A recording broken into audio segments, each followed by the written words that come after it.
Olá, aqui é a Keila e no vídeo de hoje a gente vai ter uma introdução ao Python, uma linguagem que a gente utiliza em diversos projetos da construção, dentre eles o Revit, o Dynamo, dentre outros. Antes de a gente entrar no conteúdo, caso você ainda não seja inscrito no canal, eu lhe convido a clicar no botão abaixo para se inscrever e você pode também curtir, compartilhar e comentar logo abaixo desse vídeo. Semanalmente eu tento trazer aqui pro canal ao menos um vídeo como este. Vamos lá! Primeiro, o que é o Python?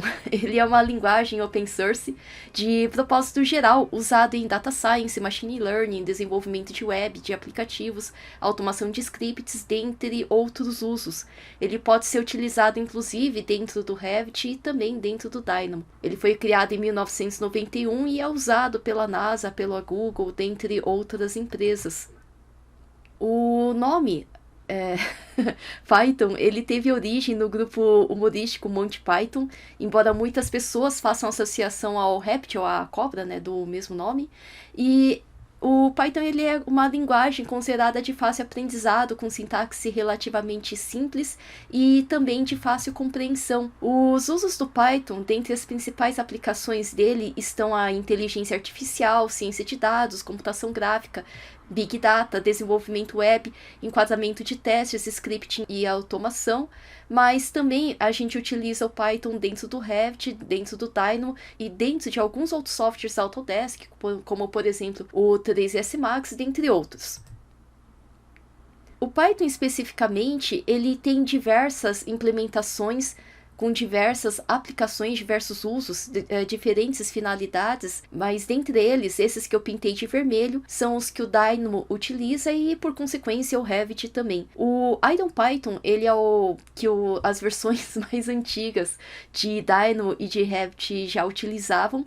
O IronPython, ele é uma versão alternativa do Python for .NET, mas ele foi feito diretamente no Python. O .NET, ele utilizava o CPython, mas ele trabalhava com aplicações, bibliotecas, pacotes de .NET mesmo. E o CPython, que as versões mais recentes de Dynamo vêm utilizando, é o Python escrito em linguagem C, basicamente. Se você entrar nesse site, www.python.org/downloads, você consegue fazer o download da versão mais recente de Python. Imagino que se você trabalha com softwares Autodesk, muito provavelmente você vai estar trabalhando com o sistema Windows, então provavelmente você vai baixar ele para Windows.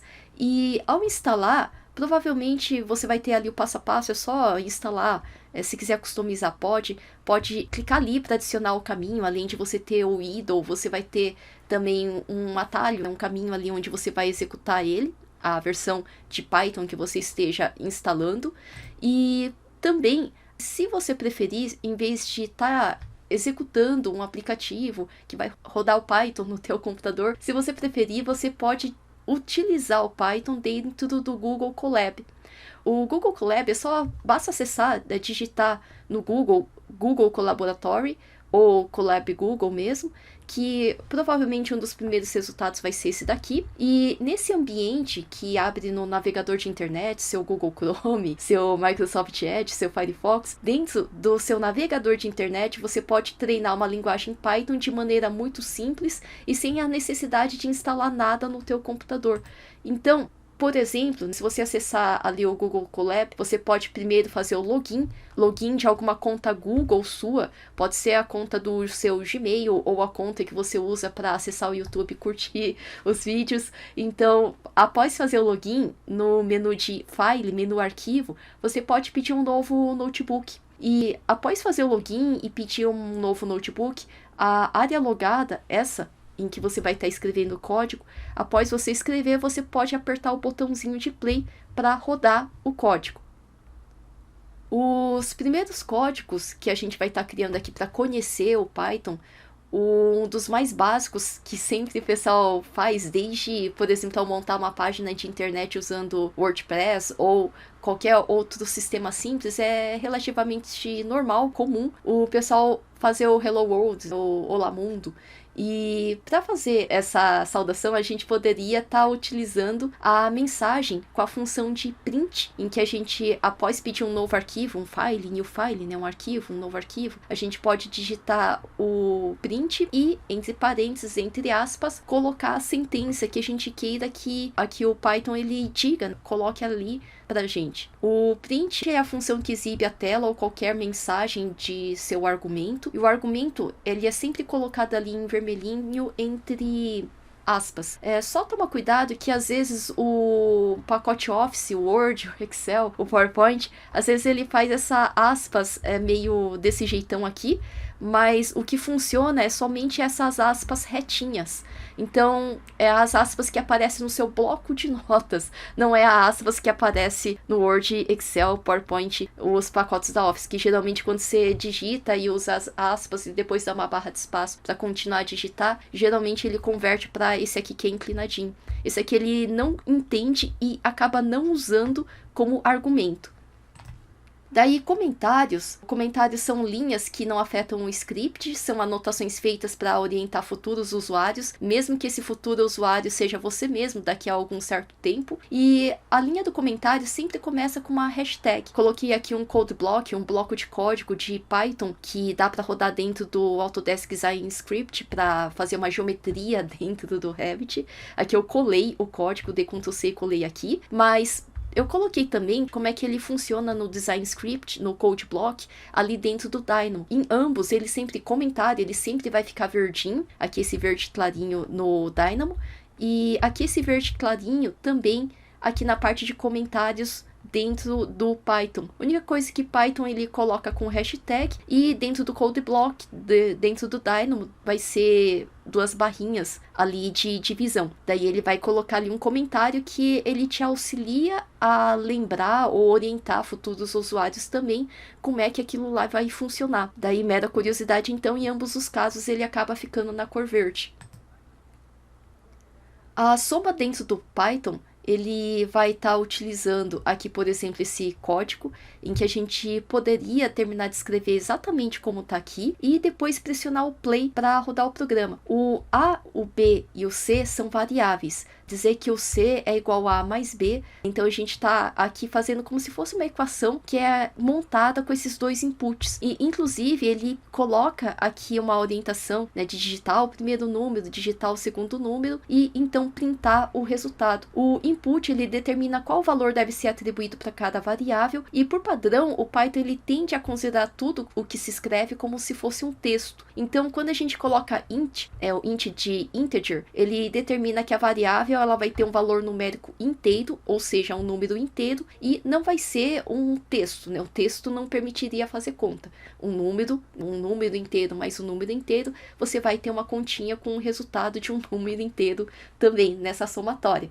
Então, aqui a gente observa que o print, entre parênteses, letra C, ele não possui o entre aspas, porque o objetivo é mostrar o valor da variável C, e não a letra C.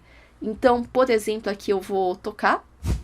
Por exemplo, aqui eu já coloquei aqui Olá Mundo e ao tocar o play, ele daria esse resultado de Olá Mundo. E geralmente o primeiro play, ele demora um pouquinho para rodar, mas o restante ele tende a rodar mais rapidinho. Aqui, por exemplo, eu coloquei já, deixei já digitado, mas podia digitar aqui linha por linha, vou tocar o play então.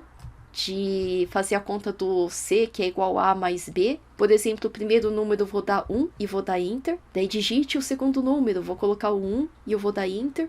E dessa forma ele vai printar o resultado C, que é igual a 2. Se colocar alguns outros ambientes, como por exemplo o Python Shell ou o idle, ele também tende a fazer a mesma coisa que está acontecendo aqui no Colab, de ter primeiro essa partezinha de cima, onde a gente acaba colocando o código, e na partezinha de baixo, depois de a gente dar o play, ele tende a mostrar o funcionamento desse código que você digitou. Continuando aqui então. Na sequência, a gente tem aqui os operadores aritméticos, em que a gente pode colocar a soma vai ser símbolo de maisinho, subtrair vai ser menusinho, multiplicar vai ser, bom, o asterisco de multiplicação. Se a gente for dividir sem arredondar, é só colocar a barrinha de divisão. Se a gente for dividir com valores arredondados ali para baixo, vai ser 2 barrinhas de divisão. Se a gente for dividir os dois valores, mas mostrar apenas o resto, daí então vai ser o porcentagem.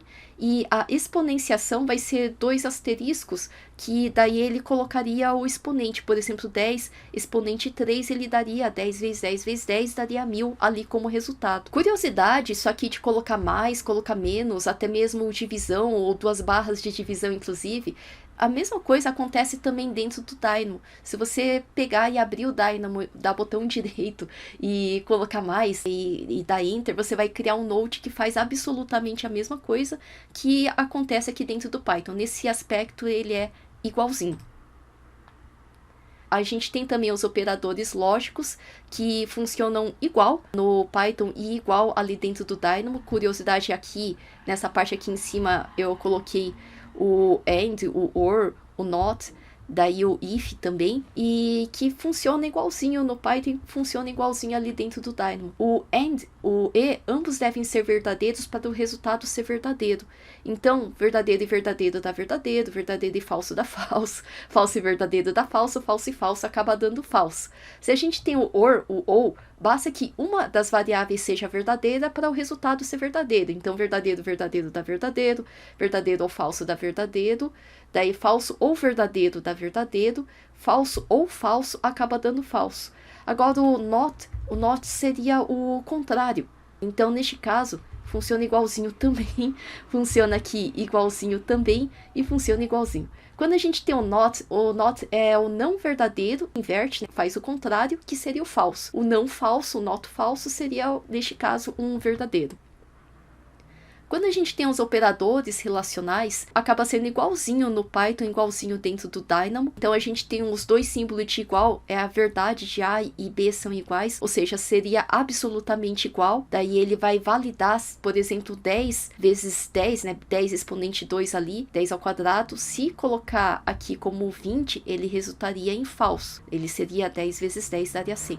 Se a gente for fazer aqui o exclamação mais o símbolo de igual, é o símbolo do diferente. Então, neste caso, a verdade de A e B são diferentes. Então, se a gente colocasse que 10 ao quadrado é diferente de 20, então seria verdadeiro. E 100 é diferente de 20. Quando a gente tem o maior do que, então a gente teria também a validação se é maior do que verdadeiro. Daí, se é menor do que, por exemplo, daí ele resultaria em falso. Maior ou igual, daí ou menor ou igual, e inclusive funciona igualzinho, aconteceria dentro do Dynamo. Basta digitar que ele funcionaria igual. Então, por exemplo, aqui eu coloquei igual, tá ali dentro do PowerPoint que eu estava mostrando, que aqui a gente tem esse print, e na sequência esse segundo print, que eu vou tocar o play, executar, e dessa forma, o 10 multiplicado ali por exponente 2, 10 vezes 10, se é igualzinho 20, ele vai retornar como falso. 10 vezes 10 vai dar 100.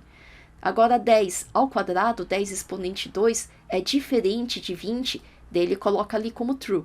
Qualquer sentença matemática que eu quisesse ver o resultado como verdadeiro ou falso, eu poderia colocar print, como se fosse chamar para ele executar, printar e me dar esse resultado.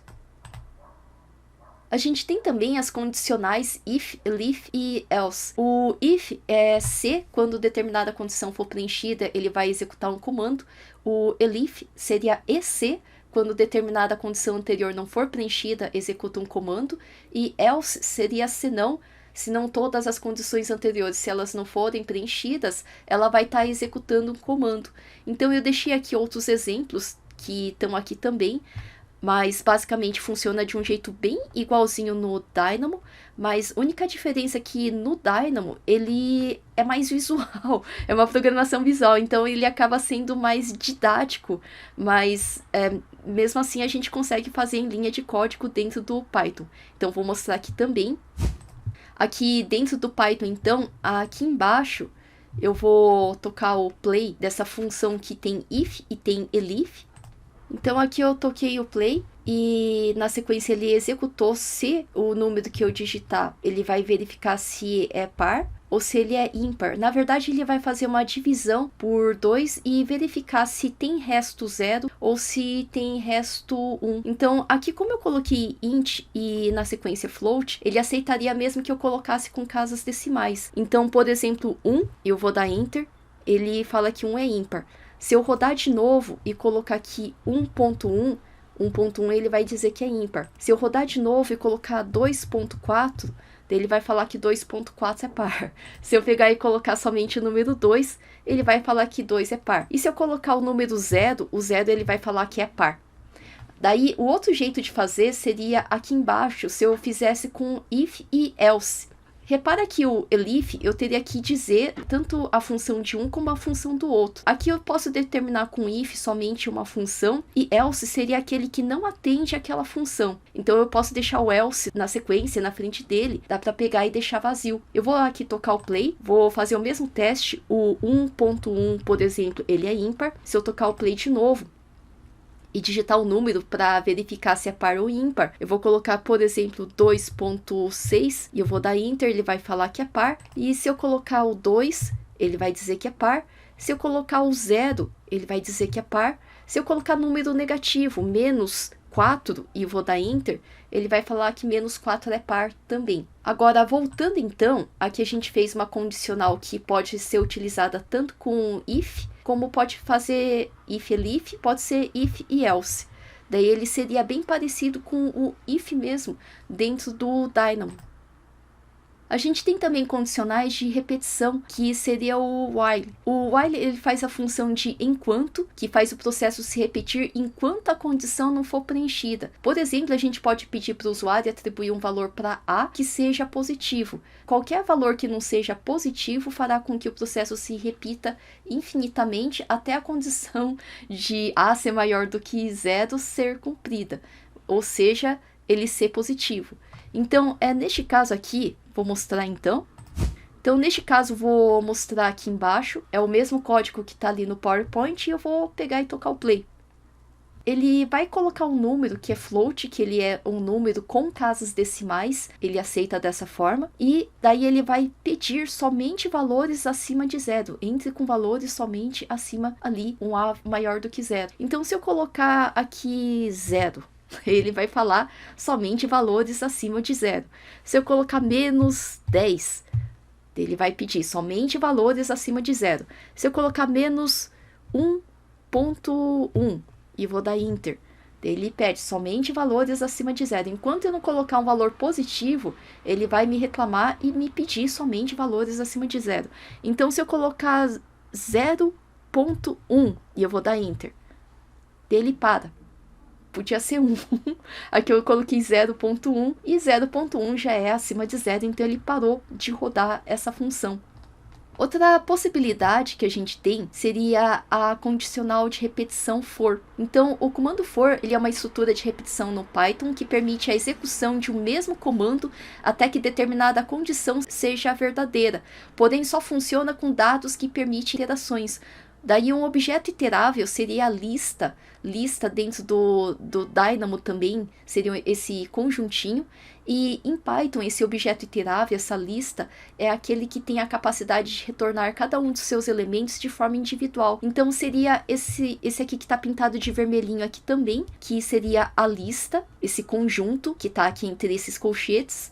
E o for seria dentro desse conjunto, a gente vai printar determinada função. Então, aqui eu vou estar mostrando, então, a possibilidade, só reforçando, de que ele não funciona com números, porque, por exemplo, entre o número 1 até o número 10, a gente pode ter infinitos números, mas a gente poderia ter uma lista determinada e ele funciona dentro dessa lista determinada.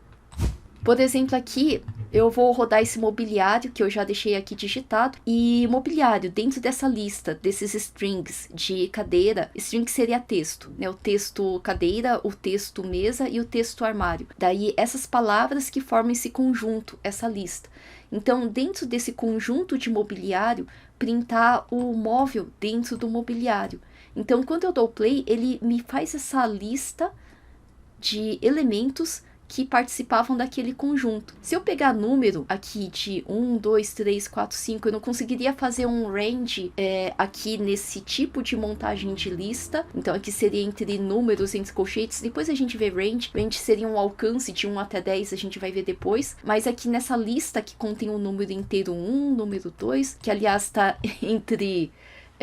esse símbolo aqui, né, que determina que ele é, na verdade, um string.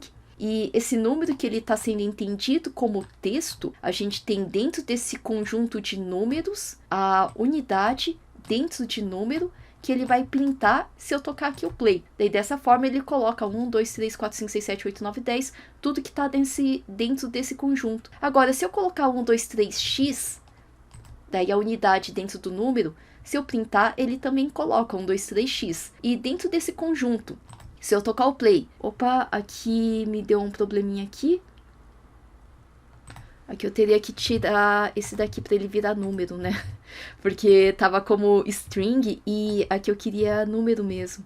Daí dessa forma, eu vou tocar aqui o play de novo. Que dessa forma aqui eu tenho o número 1, número 2, número 3, separa que até a cor fica diferente da cor vermelha do string, do argumento.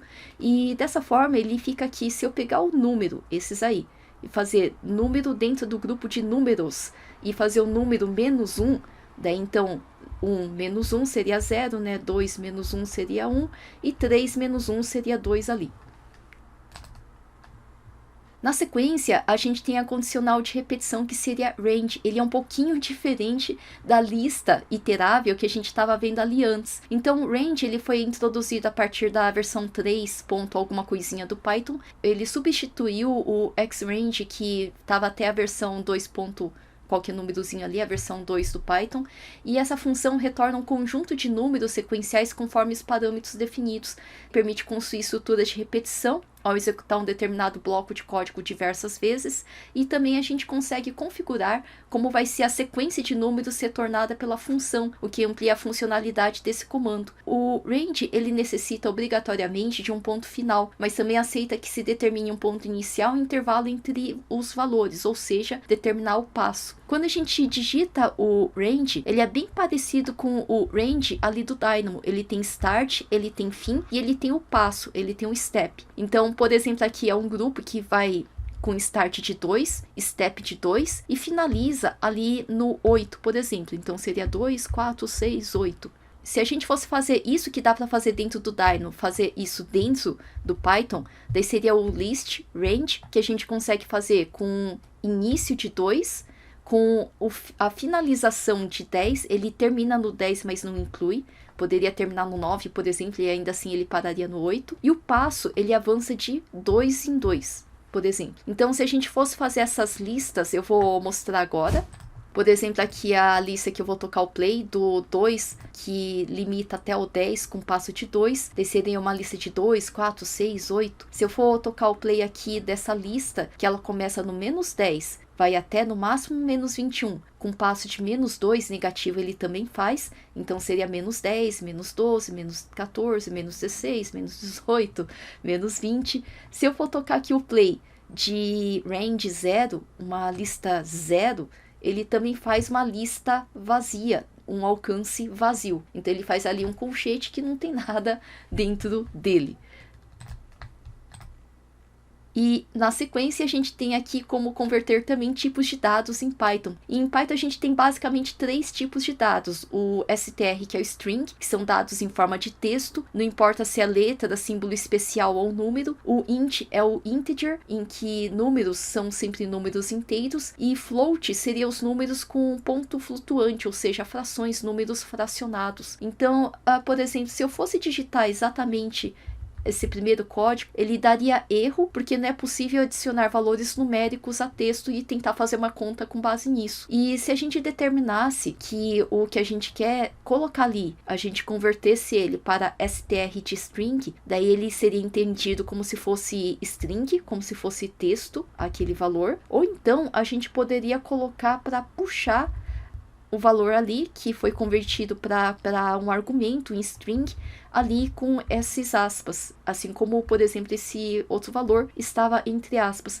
Então, só mostrar aqui, para a gente ver aqui, então, Na sequência, se a gente fosse fazer esse código rodar, ele daria erro porque não é possível adicionar valor numérico a texto. Questão igual número 10, e aqui todo o restante era sempre string. Então aqui ele não teria como colocar um númerozinho perdido no meio de um monte de string. Agora, se a gente fosse fazer aqui é número, e aqui tá convertendo string, aquele número ali, para esse valor que é texto. Então a gente estaria convertendo o número para texto e aqui ele dá certo. Agora, aqui embaixo também, eu vou tocar o play. Aqui também daria certo, porque aqui tá entre aspas, daí isso aqui já é texto, e por consequência aqui, ele pegaria e rodaria essa string, montaria para cá.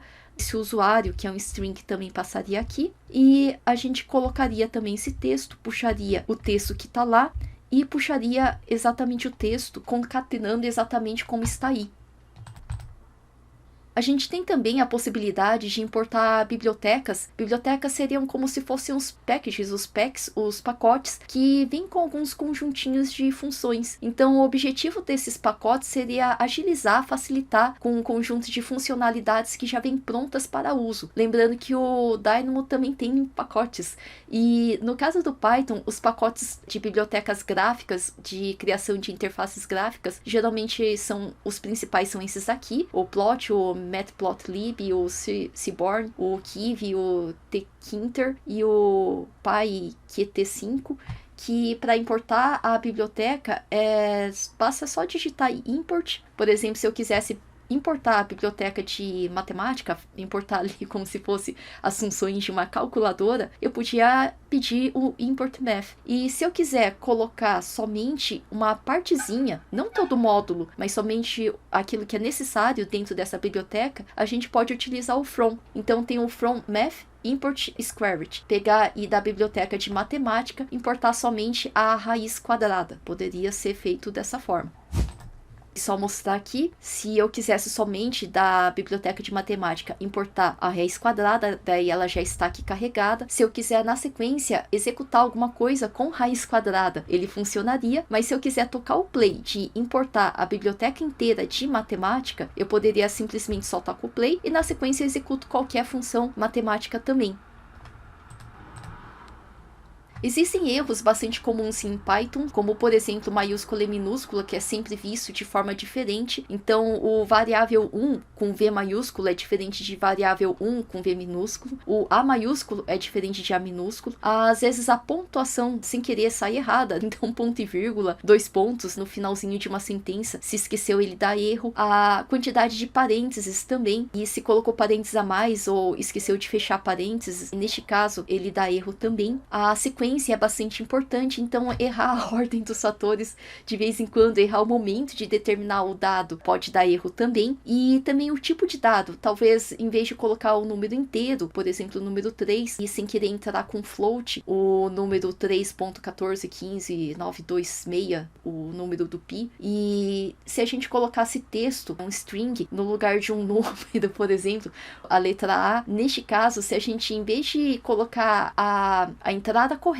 sem converter e desse erro, neste caso seria só pegar e converte no número inteiro para número float ou para texto, para int, para float ou para str de string. O indentation, o tab, por exemplo, eu estava fazendo if, elif e esqueci de estar dando o tab de tabulação. Então esse esquecer de dar o tab para pegar e sequenciar um bloco de código, daí daria erro de indentation, faltou dar tab. Aí você dá o tab de tabulação que ele magicamente funcionaria. São os erros mais comunzinhos e que quando você recebe o erro, o play ele fica de cor vermelhinha e geralmente ele coloca o que foi que aconteceu. Por exemplo, aqui faltou colocar realmente ali o fechamento do parênteses. Nesse caso aqui, faltou, por exemplo, colocar o integer. Neste caso, daí faltou realmente. Ou ele deveria ser convertido para texto, ou isso aqui deveria ter o entre aspas, mas não dá para colocar um número perdido no meio de texto, no meio de strings. E esse aqui de baixo, por curiosidade, faltou somente dar um tab de tabulação para printar a unidade. Daí, neste caso, dá o erro de indentation, faltou dar a tabulação. São os erros mais comunzinhos de acontecer.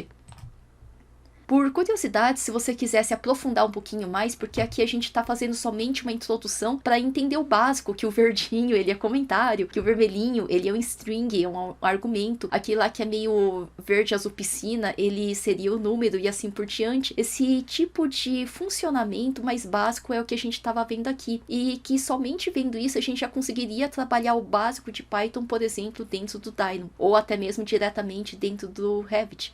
E Revit tem até mesmo um Python Shell dentro dele, dá pra simplesmente baixar no GitHub e simplesmente sair utilizando ele. Mas se você quiser entrar um pouquinho mais a fundo, estudar por conta, eu recomendaria ver esses links. Python.org, o Google Colab mesmo, ele tem vários tutoriais ali de forma aberta, gratuita, que você poderia estar acessando também. Ou se você prefere uma espécie de Wikipedia voltada para Python, tem o WikiPython também, que você pode acessar e acompanhar ali um pouquinho mais a fundo o conteúdo. Espero que você tenha curtido. Caso você ainda não seja inscrito, não se esqueça de clicar no botão abaixo para se inscrever. Caso você esteja fazendo junto, o próprio sistema da Google já salva automaticamente para você. Daí fica ali no seu Google Drive. Você pode compartilhar esse vídeo para alguém que se beneficiaria dele tanto quanto você. Mas nos vemos na próxima então.